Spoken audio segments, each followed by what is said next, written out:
the Lord one more time. Help me talk to your neighbor. Naomba usalimie rafiki aliye kando yako. Msalimie, mwambie Bwana ni mwema na siku zote ni mwema.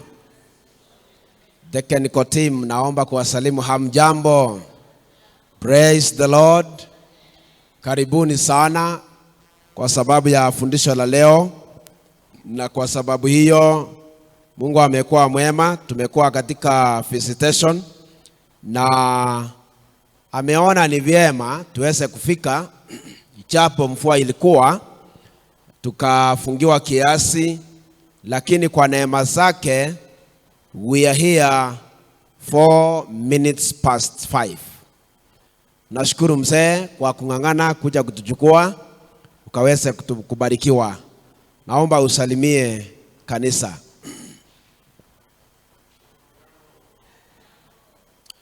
Karibuni, karibuni, karibuni. Siku ya leo ni siku ya 6 ama 5? Ya 6. Na katika siku ya 6 tunataka kuona kipengele kingine ambacho ni cha kimsingi sana katika uwakili wetu. Maana katika chumba hili tumekuwa tukijifundisha kuhusu uwakili, na tumeangalia jambo hili la uwakili kwa misingi ya kitabu cha Mwanzo. Na katika fundisho letu tumekuwa tukiangalia mawazo ya Mwenyezi Mungu katika uwakili, na tumegundua ya kwamba katika mafundisho yetu Mungu alikuwa na kusudi kubwa katika neno hili la uwakili. Ndiposa jana tukaangalia kwamba Mungu alitoa the 5 imperatives, 5 stewardship mandates kwa watu wanaoitwa Adam na Hawa. Na mojawapo ya jambo ambalo tuliangalia lilikuwa ya kwamba Mungu alikuwa na mawazo ya kwamba mwanadamu ambaye ameumbwa kwa sura na mfano wake akaweze kuwa na uwezo wa kuzaa. Kwa hivyo tukaangalia the principle of fruitfulness katika maandiko, na tulipoangalia tukaona kwamba Mungu alikuwa na lengo kwa mawakili waweze kuzaa. Na tulipoangalia tuliona kwamba kama ni karama uko nayo yafaa kutumika katika utumishi wa Yesu. Ndipo tukaona kwamba sisi kama Wakristo kuna kitu kimoja ambacho kimetufunga, na tukagundua hicho kitu ni ukoma wa ubinafsi. Ukoma wa nini? Na ukoma wa ubinafsi umetufanya sasa hatuwezi kuzaa. Lakini ambalo tuliona la maana ni kwamba Mungu ako tayari, anataka kuponya kanisa lake kama litapenda, kama litakubali. Na siku ya leo ningependa kuwachukua katika sehemu nyingine ya 6 ambayo inasema the primacy of stewardship, full colony, multiply. Multiply maana yake katika lugha ya Kiswahili ni mkaongezeke. Aliwabariki akawaambia nenda muongezeke. Jana tuliona kwamba aliwabariki akawaambia nenda mkaweze kuzaa. Na leo hii tunataka kuangalia ni kwa nini aliwaambia waweze kuenda kuongezeka. Na fungu ambalo litatuongoza ni kitabu cha Mwanzo 1 mstari wake ni wa 28. Hapo ndipo tunaenda kusoma mambo ya kuongezeka. Hebu na tuombe ili tuweze kuanza. Baba yetu na Mungu wetu, tunaomba Mtakatifu uanze pamoja nasi, utuongoze tangia sasa hadi tutakapotamatisha. Ni katika jina la Yesu aliye Bwana Mwokozi wetu tumeomba. Amen. Hebu nione wale ambao ni mara yao ya kwanza kufika katika mkutano huu. Kama ni mara yako ya kwanza kuingia katika mkutano huu, naomba utusalimie Tony.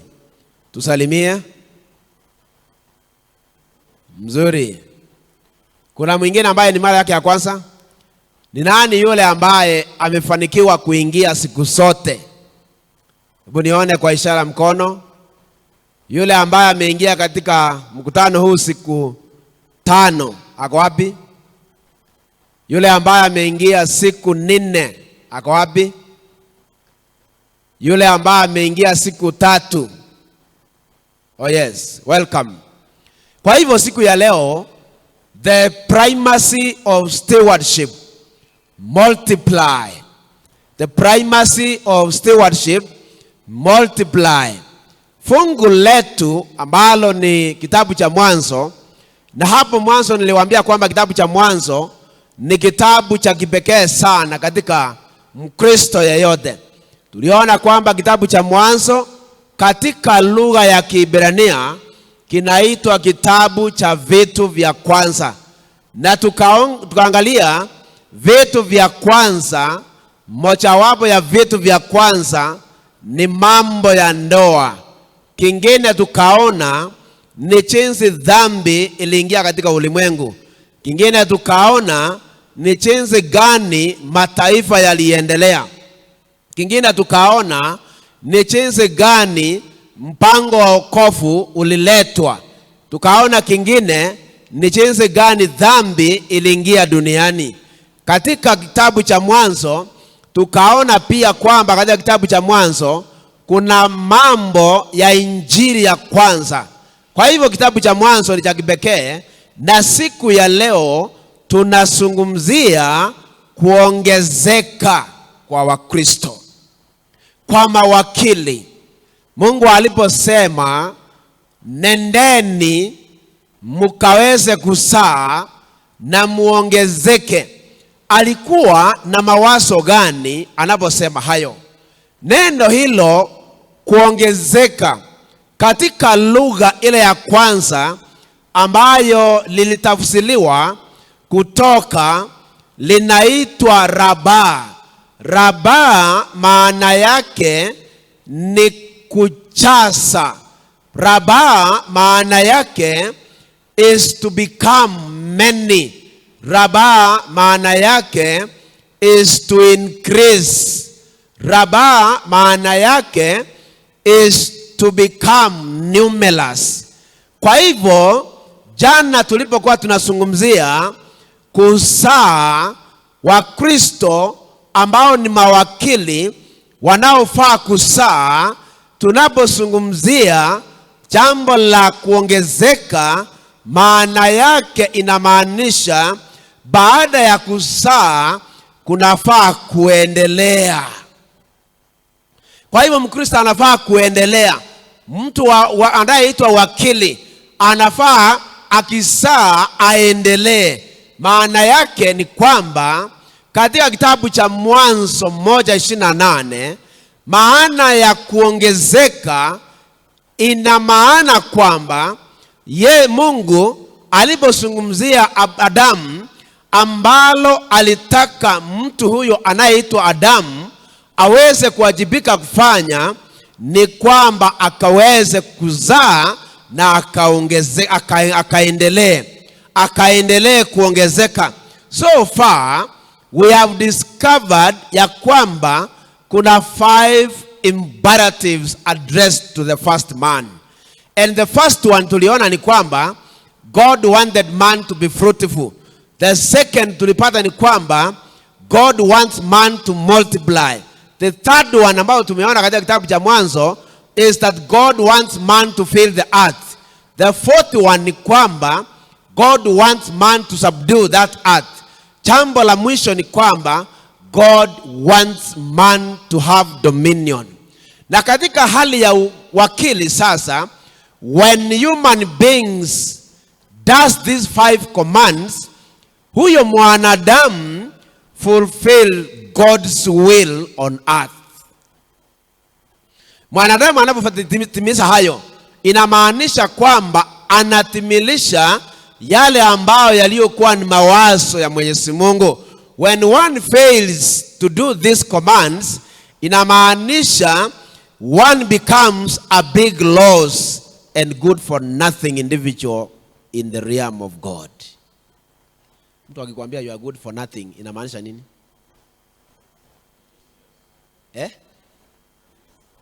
Elder, you are good for nothing in this church, inamaanisha nini?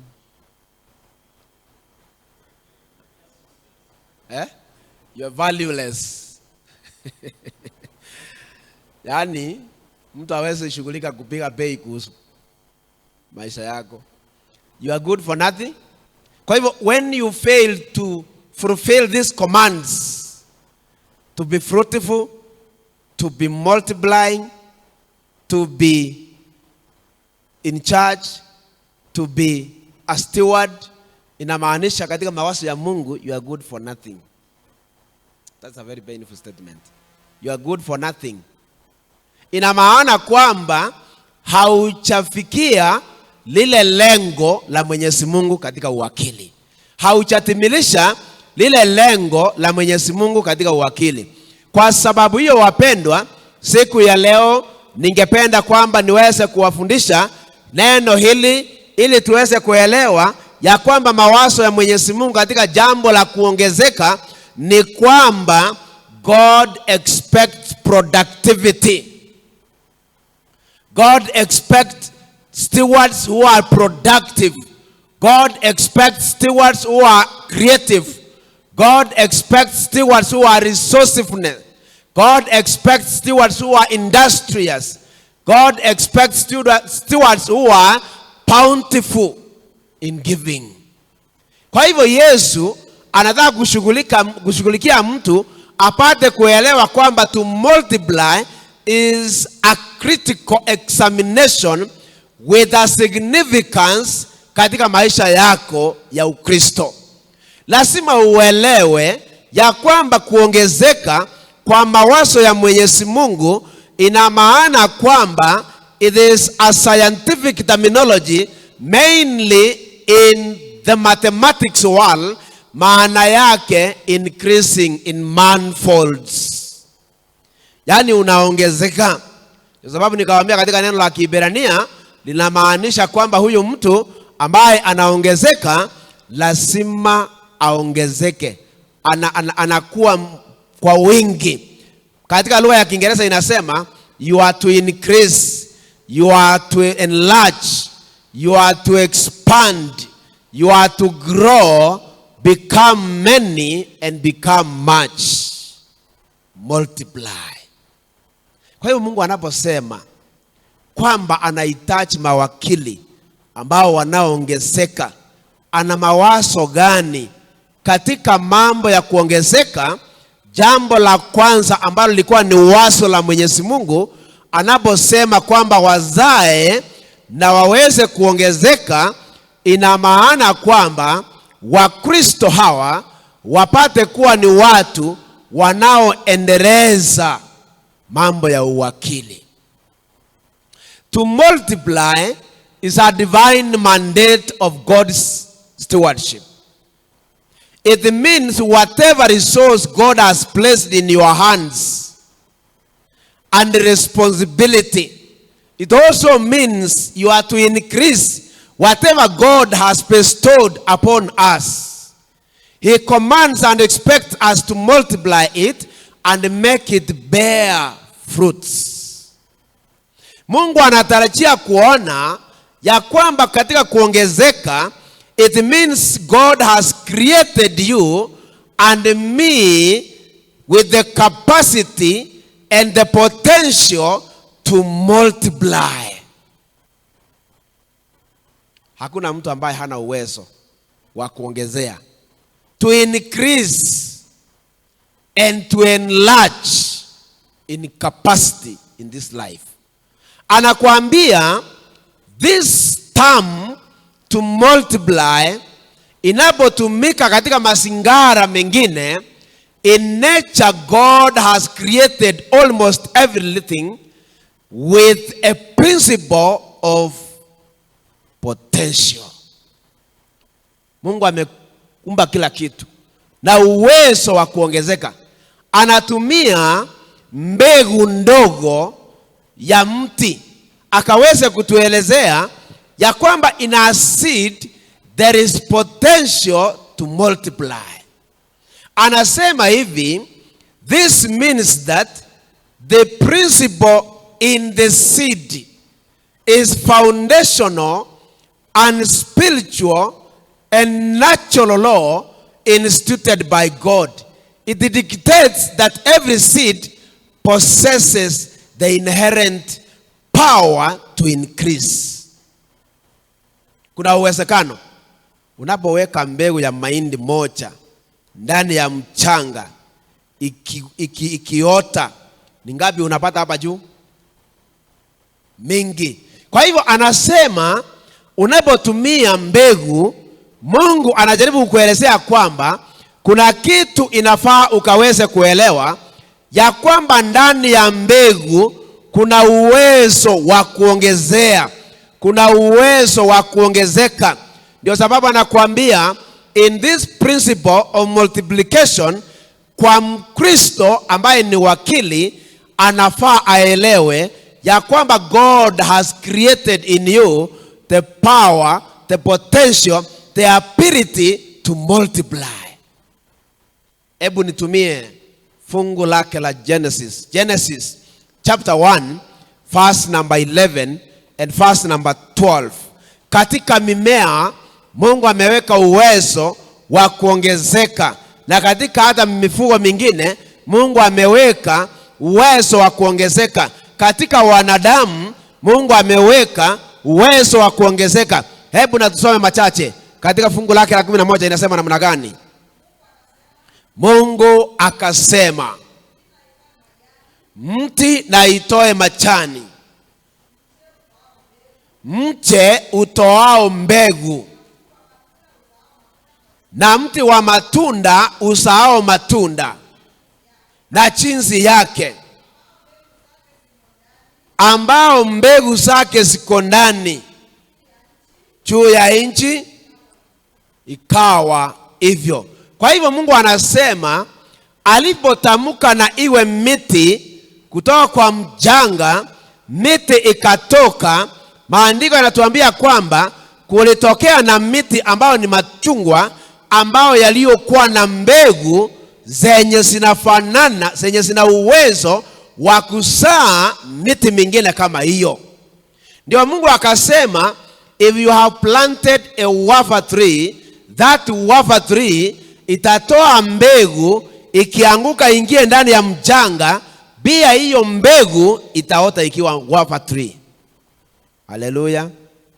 Ukisoma fungu lake la 24, Biblia inasema namna gani? 24. Mungu akasema, ichi na isae kiumbe hai kwa chinzi zake, mnyama wa kufua, kibata kitambaacho, ambacho kitambaacho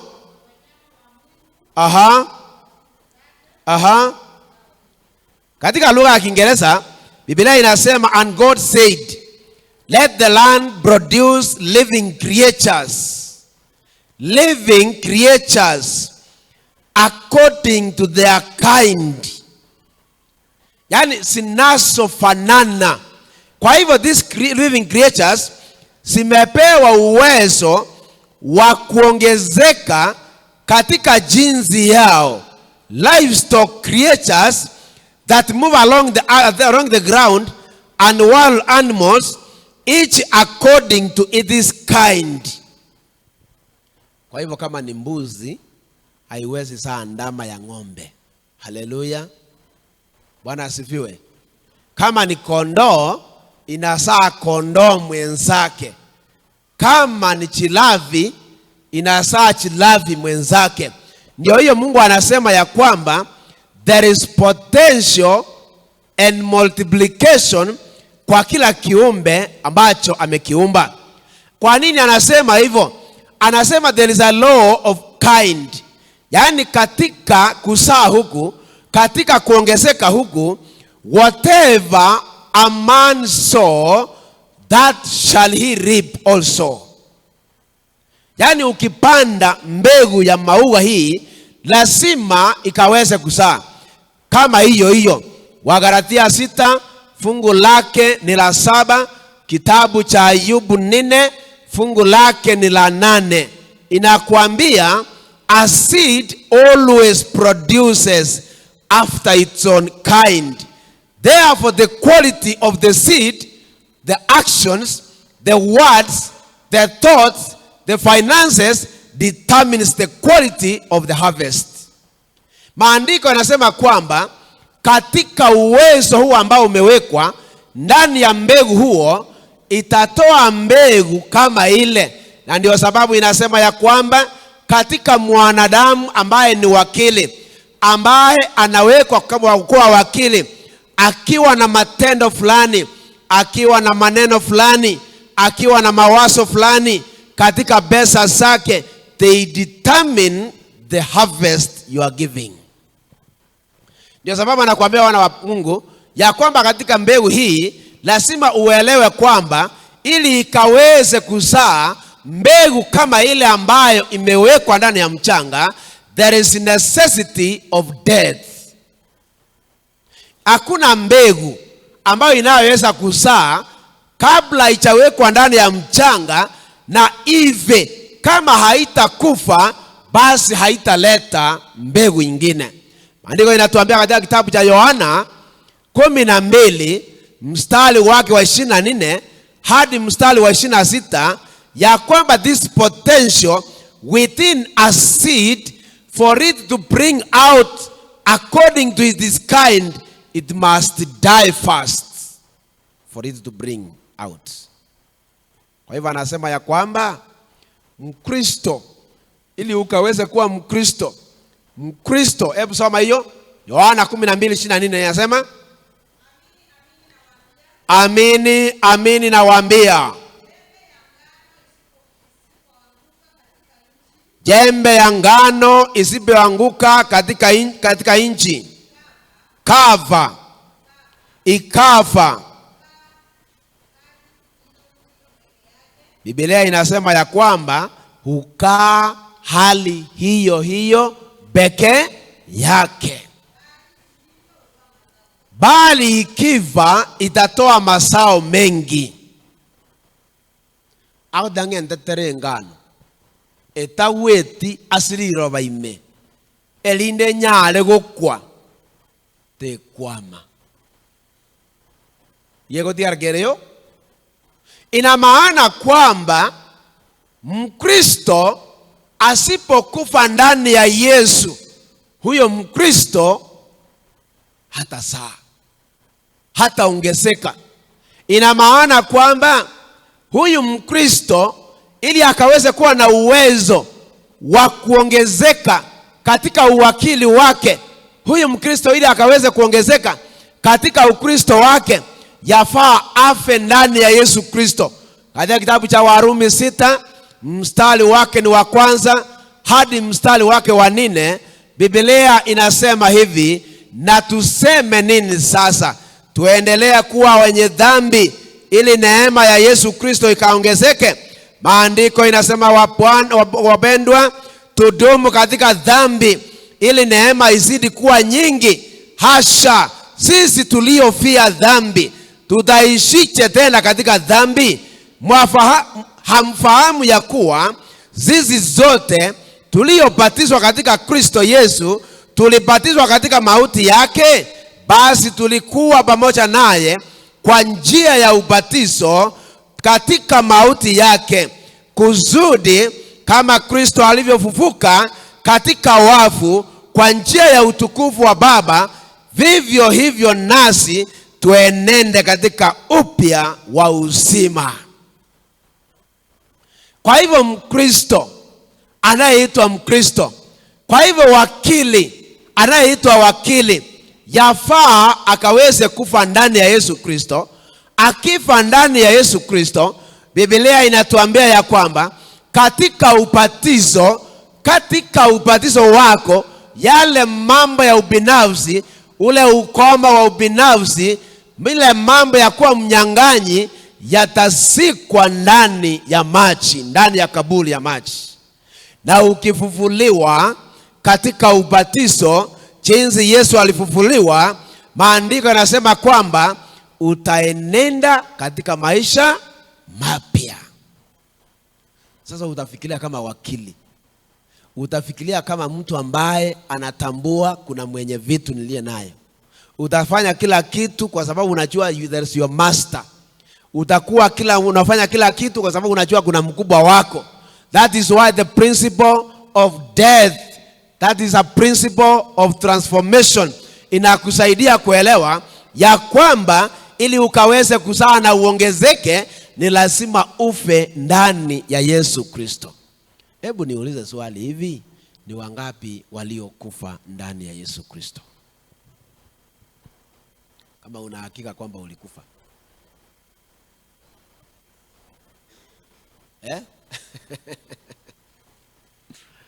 Wangapi walikufa? Na kama ulikufa, ina maana kwamba you are walking in newness of life. And walking in newness of life, you are obedient to the commandments of God. And being obedient to the commandments of God, it means you are not robbing God his tithes and offerings. Hello? Bwana Yesu asifiwe. Now that I have expounded how men died in Christ.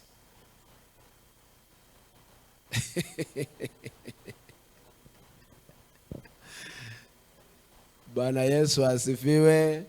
Wangapi walikufa? Okay, wangapi walioenda ndani ya maji na wakarudi jinsi walivyo? Hello? Tunaelewana? Am I speaking to somebody? Kuna uwezekano ulienda ndani ya maji na ukarudi. Si iko hapa? Uliteremka tu vizuri na ukarudi vile ulikuwa. Chenye tu kilifanyika ni maji yalikugusa. Haleluya. Maana kama ulikufa, utasikia agizo la Mwenyezi Mungu. Kama ulikufa, utatembea katika maisha mapya. Kama ulikufa, utaishi maisha ya kutii. Kama ulikufa, ina maana kwamba utatoa zaka na sadaka za Mwenyezi Mungu. That is why when God asks, can a man rob God? That is an interrogative question ambayo inafaa kukurudisha kwa Mungu, ukaweza kumwambia Mungu, mimi si kufa, naomba uniwezeshe nife ndani ya maji, nife ndani yako, ili nifufuke, nitembee katika upya.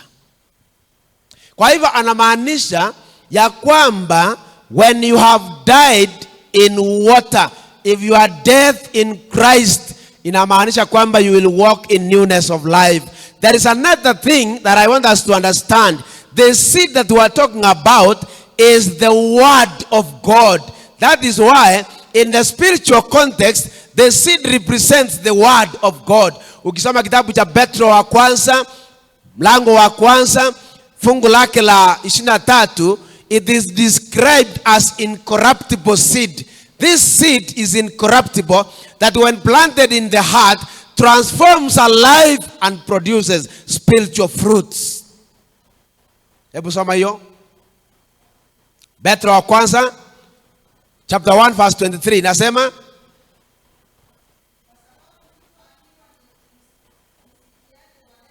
kwa sababu mtu akiwa ni msikiaji wa neno tu, wala si mtendaji,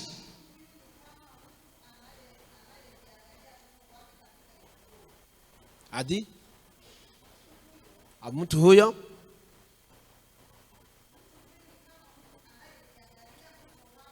ni kama mtu anayejiangalia uso wake katika kioo.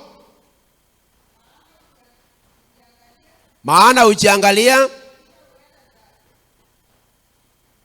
mimi sijaona kama unasoma hiyo Petro.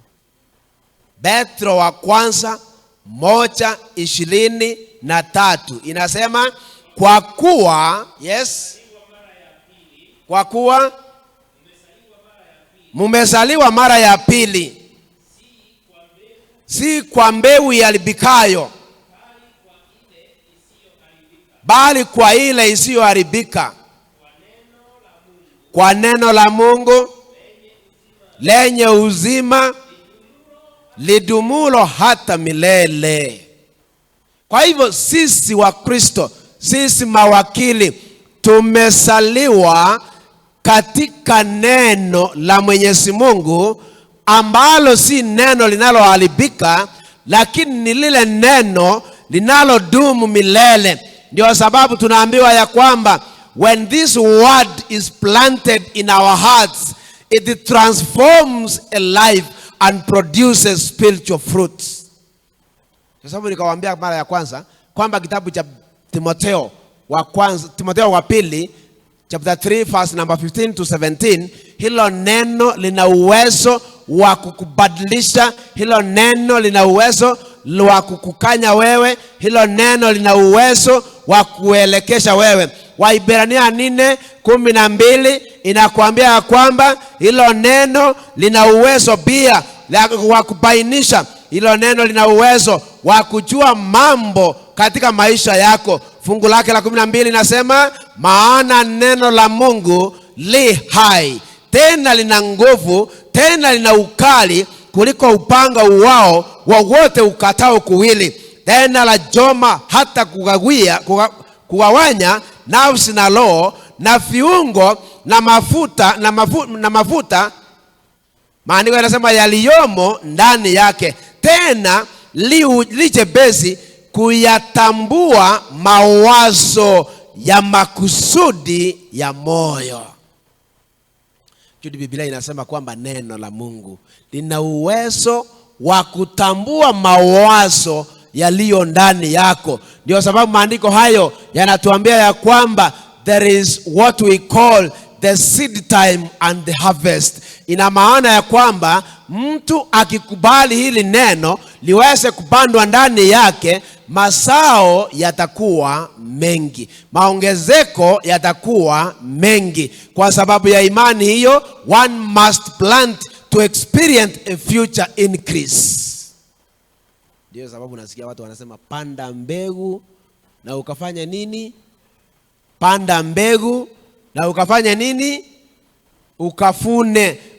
Katika hali ya uwakili, God provides the seed and humans are expected to be stewards of that seed, that time, that resource, that gift, that talent. Unaexpectiwa ukaweze kutunza hayo. Na kwa sababu hiyo Mungu anasema, wapendwa, the requirement of that seed is the ground, and that ground, that soil is in your life.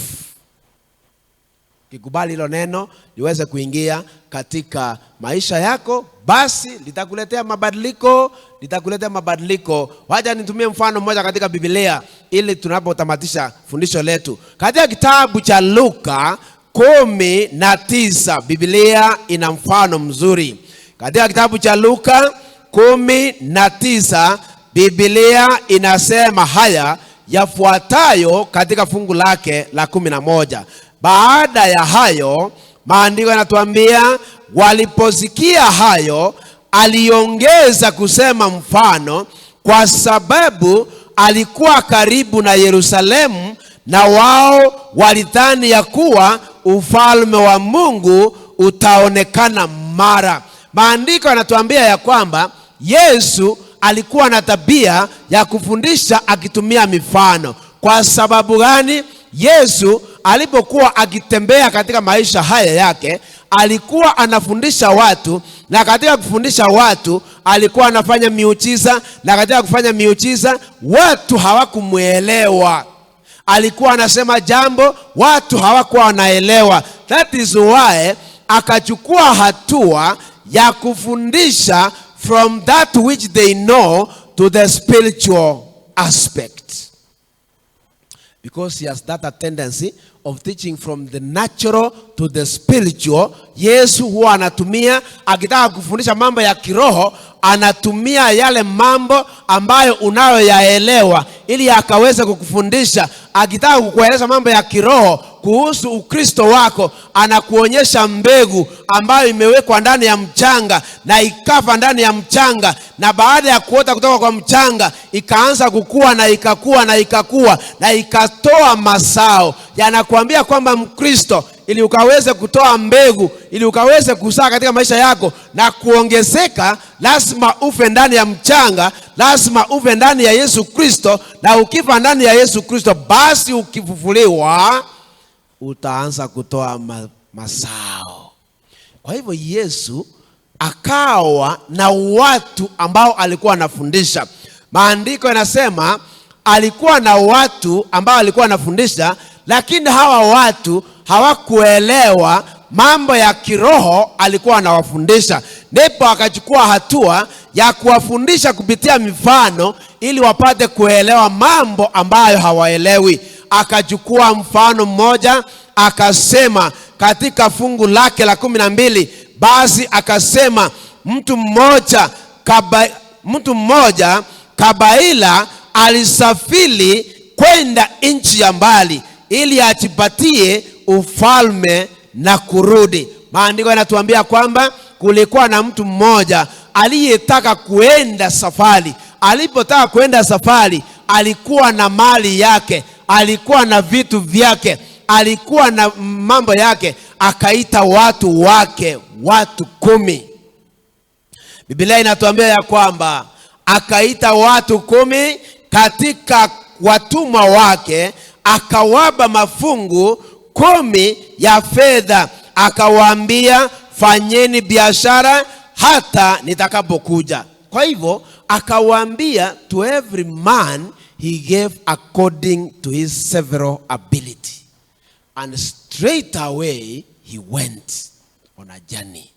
Alipoenda safari, maandiko yanatuambia ya kwamba the man traveling into a far country represents Jesus Christ, who when speaking in this parable was soon to depart from this earth to heaven.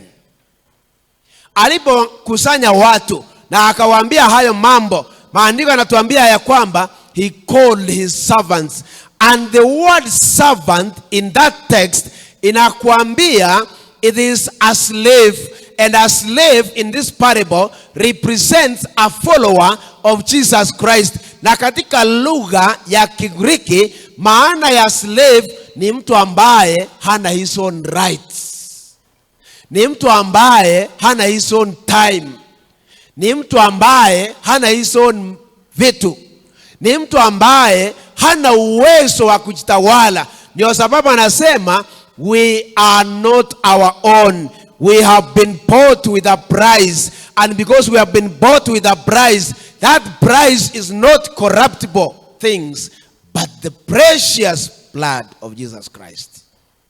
Kwa hivyo ukiundua kama wakili ya kwamba umenunuliwa na bei ya damu ya Yesu Kristo, jinsi huyu mtu aliita watu wake, wafanyakazi wake, akawapatia mibaraka yake na akawaambia fanyeni kazi nayo ikaongezeke mpaka ile siku ambayo nitarudi. Ina maana kwamba Yesu alipoenda kutoka ulimwengu huu, aliwaita wanafunzi wake akawaambia, go ye therefore and make all nations to be disciples.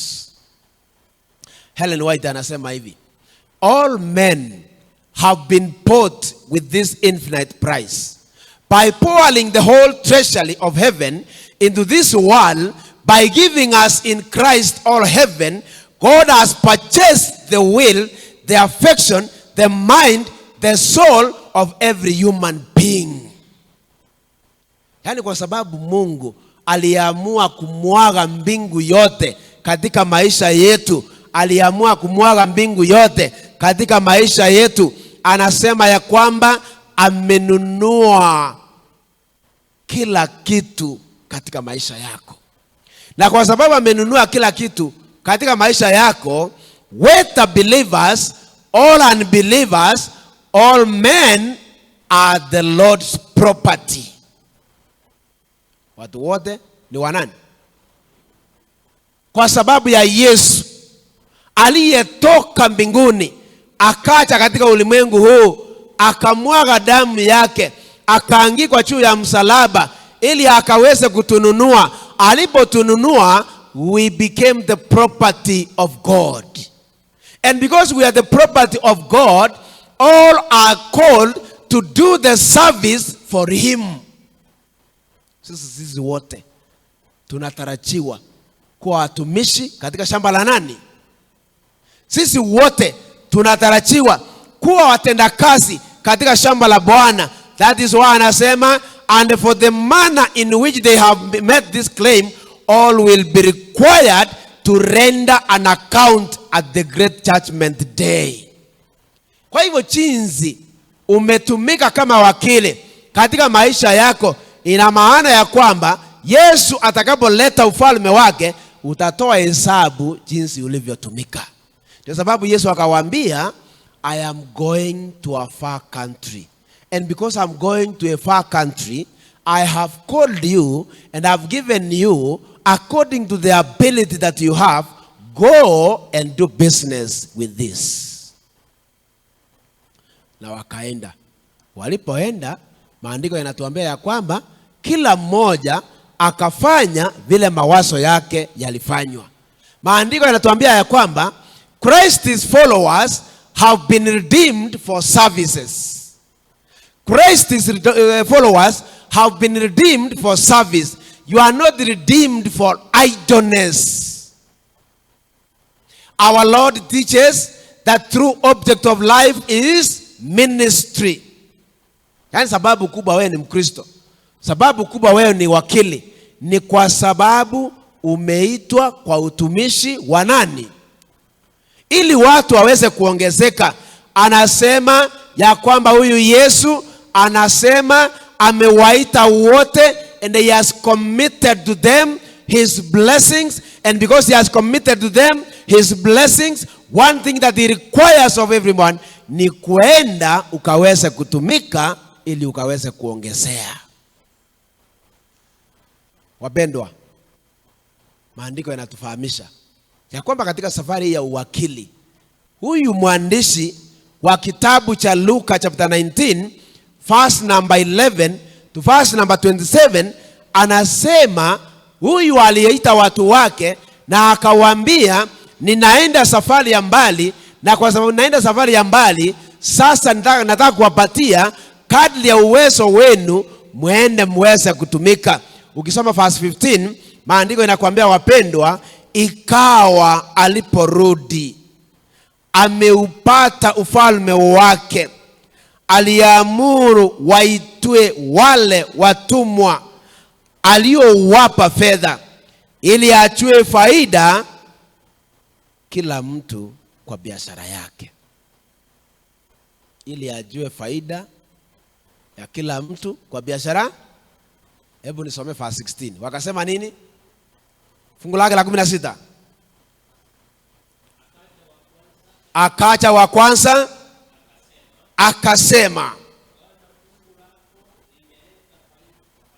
Bwana, fungu lako limeleta faida ya mafungu 10 zaidi.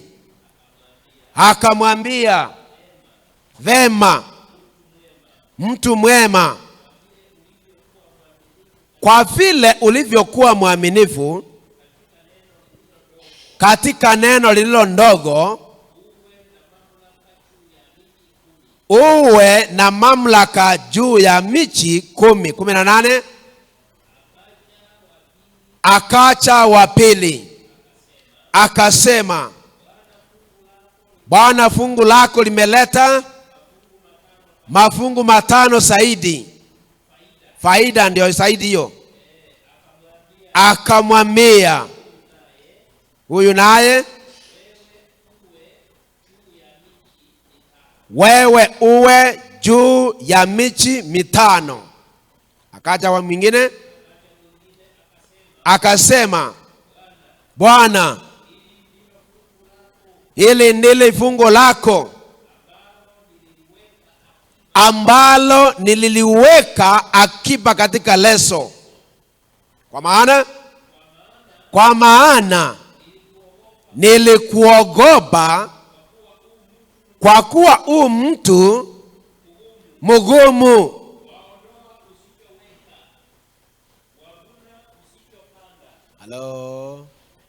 Halo.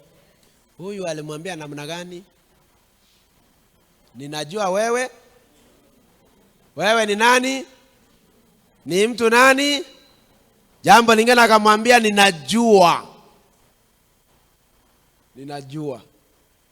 Maandiko yanasema kwamba ninajua wewe ni mtu mgumu, waondoa usichoweka, wataka kuvuna usichopanda.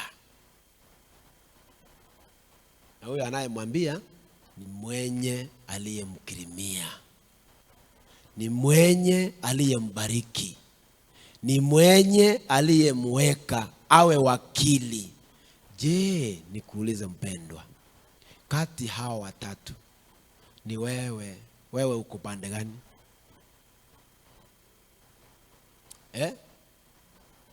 Kati hawa watatu wewe uko kitengo gani? Ama Elda ukusoma watu wasikie. Hebu simama Elda. Simama tu, soma hiyo ukiangalia watu. Soma, nataka usome vazi lake la 10 anza 18. 16.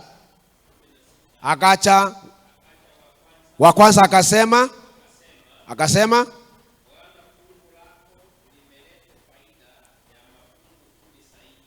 Bwana, fungu lako limeleta faida ya mafungu 10 zaidi. Akamwambia vema, mtu mwema, kwa vile ulivyokuwa mwaminifu katika neno lililo ndogo, uwe na mamlaka juu ya miji 10. 18. Akacha wa pili akasema, Bwana, limeleta mafungu 5 faida. 19. Akamwambia huyu naye, wewe uwe juu ya miji 5. Wa mwisho akacha akasema, Bwana, hili ndilo fungu lako ambalo nililiweka akiba katika leso, kwa maana niliogopa, kwa kuwa huu mtu mgumu, waondoa usichoweka, wafuna usichopanda. Achia hapo. Sasa wewe uko wapi? Si uniulize rafiki aliye kando yako, wewe uko wapi?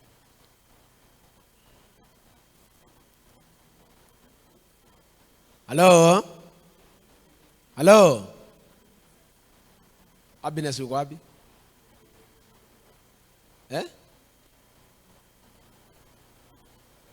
Elashemu uko wapi? Ambayo ulitusomea. Wewe uko hapa watatu. Wapendwa, sikiza, because of time. Wapendwa, nataka muelewe jambo hili. Sikiza Melvin. Mambo hii ni kwamba mwenye utajiri ameita watu wake na amewakilimia kila mtu kulingana na uwezo wake, na amewaambia nenda mkaweke kwa biashara, na baada ya kuweka kwa biashara mfanye nini? Msisahau what we are talking about. We are talking about multiplying. Hello? Tunaeleza mambo ya kumultiply, mambo ya kuongezea. Kwa maana jana tulizungumzia kuzaa. Katika kuzaa auzai uajia hapo, lazima uendeleze. Ndio sababu akasema alipowaita hawa watatu, kila mmoja akatoa hesabu yake. Wa kwanza akasema nimepata 5 ingine, wa pili akasema mwingine akasema nimepata 10, mwingine akasema nimepata 5, na wa mwisho akasema ninajua. I know. You are a hard master. You are a hard master, and you want to reap where you have not sown. Are you listening to the language? I know you are a hard master, and you want to reap from where you have not. You want to harvest what you have not sown, maandiko yanakuambia kwamba mpendwa, aliposema hayo akamwambia katika hiyo fungu lake la 20, then another servant came and said, Sir, here is your mina. I have kept it laid away in a piece of cloth. Yani alienda akaifunga. Alipoifunga akaiweka. Hakuiweka katika utumishi kwa sababu hakutaka liongezeke, kwa sababu hakutaka kuendeleza ufalme. Akaenda akachukua akaifunga, na alipoifunga maandiko yanasema ya kwamba in verse 21, I was afraid of you because you are a hard man. You take out of what you did not put in and reap what you did not sow. Alipomwambia hapo, hebu sikia vile the master said. Verse number 22, maandiko yanasema ya kwamba his master replied, I will judge you by your own words. Nitakuhukumu nikitumia maneno yako. Sikutaka kuhukumu, lakini nitakuhukumu using your own words. You wicked servant, you knew, did you, that I am a hard man, taking out what I did not put in and reaping what I did not sow. Why then did you not put my money on deposit? So God has given you so that you can deposit. Bwana Yesu asifiwe. The reason why you are blessed is because you are supposed to deposit. There is an account to be deposited. You are getting me? There is an account to be. And the other day I said there are only 2 places you can deposit. Elder, 1. So where have you deposited? Na akasema ya kwamba even if you don't deposit in the treasury of God, still you have deposited in the treasury of, and you are strengthening his kingdom. So unapochukua saka yako na kuenda kwa duka na kuchukua mchele unaleta kwa nyumba, you are strengthening the kingdom of the enemy. Mwandishi huyu akasema, why then didn't you put my money on deposit, so that when I came back I could have collected it with interest? So what is the ultimate desire of the owner? Hello? What is the interest of the owner? Kuongezeka.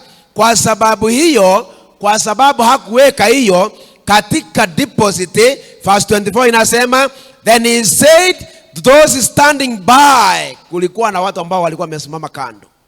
Hello? This is now the judgment. Maandiko yanasema ya kwamba, take this mina away from him and give it to the one who has 10 minas. So the more you invest it in the kingdom of God, the more blessed you are. Are you getting me? Hello? Mimi nataka tu kung'ang'ana ili niweze kuinvest more, niweze kudeposit more, so that yule ambaye anaye deposit 5 anyanganywe nipatiwe. Haleluya. Maana alisema aliyepewa ya yule ambaye hakuweka katika hazina ya Mwenyezi Mungu ni yule aliyeweka zaidi. Maana alipewa 10, akaongezeka zikawa ngapi? Akaongezea zingine zikawa 10. Kwa sababu aliongezea 10, maandiko yanasema kwamba yule aliyeenda akaweka moja, kwa sababu yeye alijua mkubwa wake anataka kukufuna kutoka mahali hakupanda, akanyanganywa mwenye alikuwa na 10 mingi akapewa. So the secret of stewardship is to invest more so that you can.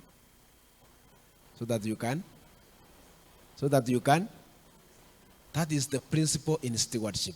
The more you invest, the more you deposit, the more you are blessed. Nikimaliza nasema hivi wapendwa, ya kwamba huyu Yesu anataka uelewe jambo moja. Alipofanya hivyo, fungu lake la 25 anasema they said he already has 10. Wakaona hafai kupewa. Wakaona afanye nini? Hafai kupewa.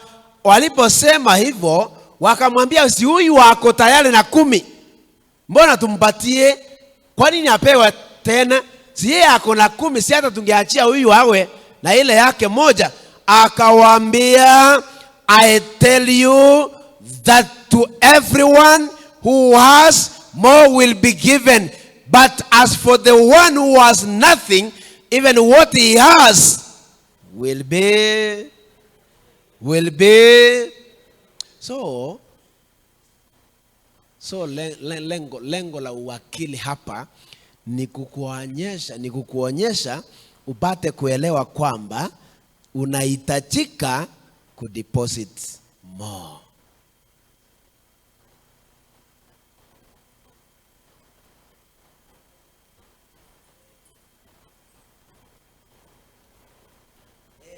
So nikimaliza nasema hivi, but those enemies of mine who did not want me to be king over them, bring them here and kill them in front of me.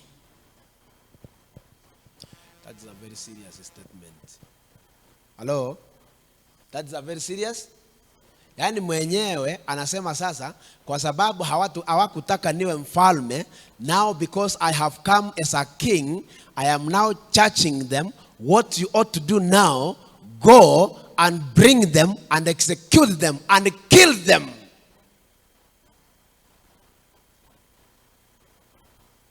Because they never wanted me to reign over their lives. They never wanted me to be their master. They never wanted me to be their master steward. And therefore, the Bible tells us that when he said that thing, akamaanisha ya kwamba aliye na vichache atanyanganywa, yule aliye na vingi akafanya nini? How I pray that each one of us strongly pursue the way of excellence katika uwakili.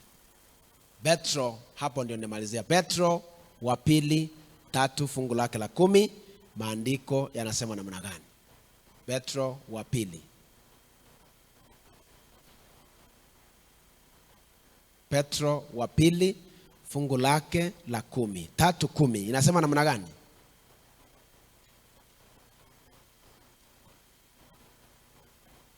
Nasema Petro, lakini siku ya Bwana itakuja kama mwizi. Katika siku hiyo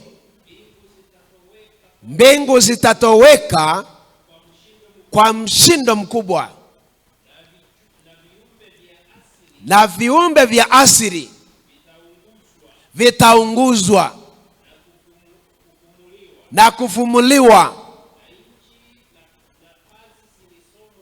na nchi na kazi zilizomo zake zitajomwa. 11, basi kwa kuwa vitu hivi vyote vitafunuliwa, hivyo inawapasa nyinyi kuwa watu wa tabia gani katika mwenendo utakatifu na utauwa. 11:12, verse 12. Mukitasamia hata ije siku ile ya Mungu na kuimisha, ambayo katika hiyo mbingu zitafumuliwa na zikiua. Amen. 13 malizia hapo. Lakini kama ilivyo ahadi yake, natazamia mbingu mpya na nchi mpya ambayo haki yakaa ndani yake.